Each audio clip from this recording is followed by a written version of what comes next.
Aïe, aïe, aïe, aïe, Gavi. Aïe, aïe, aïe, papa. Le mec, il a pas... Et donc, il y en a qui le détestent à cause de cette mentalité. Parce qu'il est taquin. Alors que ça se voit que c'est le chouchou du groupe. Ceux qui supportent le Barça savent de quoi je parle. Cette relation père-fils entre Gavi et Lewandowski, les gars, elle est tellement particulière. Yamal essaye de se faire Gavi et t'as Lewandowski qui intervient pour lui chipper le ballon. Ça se voit qu'à l'entraînement, Lamine Yamal, il les rend fous. Tout simplement parce que c'est un bon vivant, c'est quelqu'un de taquin. Il a suffi juste d'un petit dribble de Lamine Yamal et toutes les pages sur internet, elles ont relayé. Elles toutes. Sans louper le coche, sans rater. En tout cas, quand il n'y aura plus de conflit d'intérêt après la cérémonie du Ballon d'Or, j'espère que vous allez apaiser votre cœur et arrêter de faire chier le monde. Que vous allez un peu vous calmer sur l'acharnement sur Lamine Yamal. Et mis à part ça, je pense que vous n'êtes pas prêts pour la partie 2. Je pense vraiment, les gars, que vous n'êtes pas prêts pour la partie 2. Sous Hansi Flick.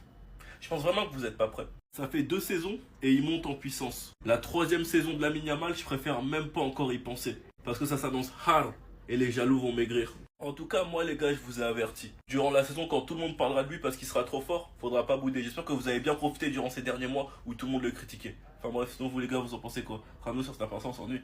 On vient de reprendre l'entraînement. Normalement, ils sont même pas censés toucher la balle, ils sont en train de courir. Guettez-le. Il commence à dahak. Gavi revient, tiens.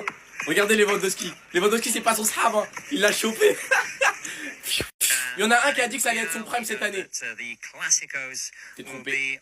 Lamine Yamal, Neymar est mon joueur préféré et c'est l'un des meilleurs de l'histoire. Je sais pas ce qui t'a injecté au Brésil, hein, mais si ça commence comme ça va être du bon. Il s'est aussi exprimé sur le Ballon d'Or. Je pense que quand on est enfant, notre premier rêve est de jouer pour son équipe préférée, d'y devenir une star et de gagner le Ballon d'Or. Ça serait un rêve pour moi et je crois que grâce à mes capacités et à mon état d'esprit, cela finira par se réaliser. Je ne suis pas pressé, mais bien sûr, c'est un rêve pour tout le monde. Et son numéro 10 devrait être officialisé demain. Par contre, toi, tu peux pas lâcher des déclarations comme ça le premier jour, le 3e jour, il y a des vidéos comme ça qui sortent, tu te fais éteindre. Pas comme ça, pas aussi facilement après une telle déclaration. Par contre, les gars, Yann Virgili, le mec qui vient de lui mettre le petit pont là, il a l'air méchant. Ça, je reconnais, ça c'est des mecs, ils en ont rien à faire, t'es ancien, t'es pas ancien. Ça, c'est ce que j'aime, les joueurs méchants, ils s'en beurrent d'où ils sont. Dites-moi, vous en pensez en commentaire, les gars, n'hésitez pas à vous abonner, vous êtes des bons, nous, on avance. Regardez comment il s'amuse. Regardez comment il s'amuse. Regardez bien comment il s'amuse. Il est en train de s'amuser, les frères. Il est en train de s'amuser, c'est trop facile pour lui, regardez. C'est trop facile. En fait, Lamine Yamal, le gamin, les frères. Et ensuite, il s'en va taguer Gavi. Il a dribblé Gavi, Lewandowski. On connaît la connexion Gavi, Lewandowski, les frères. Yamal, il est dribble, c'est trop facile. Vous voyez, c'est pas ça veut dire la virgule qu'il a fait. Tac, tac. Non, il est trop fort. Il est trop fort, le petit. Je vais pas voir les gens parler ici, là. Il y a que les Barcelonais qui ont le droit de parler de ça. Parce que quand le petit, il s'en va s'amuser, se reposer là, vous venez ici le critiquer. Maintenant qu'il fait des trucs de génie, ne venez pas parler. Parlez des joueurs de vos clubs, ok?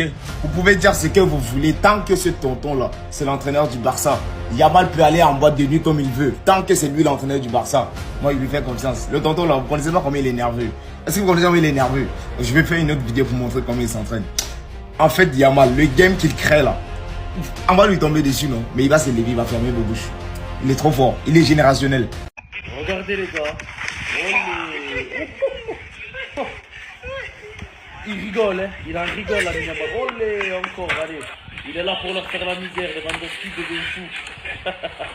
Ouais, ok, c'est bon, j'ai capté. En fait, si c'est ça, c'est bon. En ce moment, la Yamal, il me fout la haine, les gars, je dois vous le dire.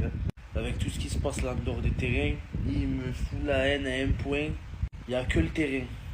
Il n'y a que le terrain qui peut me faire réconcilier avec ce joueur. De retour à l'entraînement, il est prêt à faire des dégâts. Hein. Lewandowski, il est dégoûté, il l'attrape par le bras. Qu'est-ce que tu fais, frérot? C'est ça. Bon, ça va être dans saison. Hein. T'es en train de prendre une nouvelle dimension. Des attentes ne seront pas les mêmes. Tu parles beaucoup.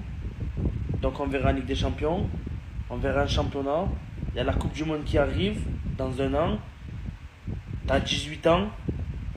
T'as voulu parler, t'as voulu jacter, il va falloir assumer. Est-ce que tu peux supporter cette pression, toutes ces attentes autour de toi? On verra combien tu vas finir au classement du Ballon d'Or. Mais j'ai hâte que la saison commence. J'ai très hâte.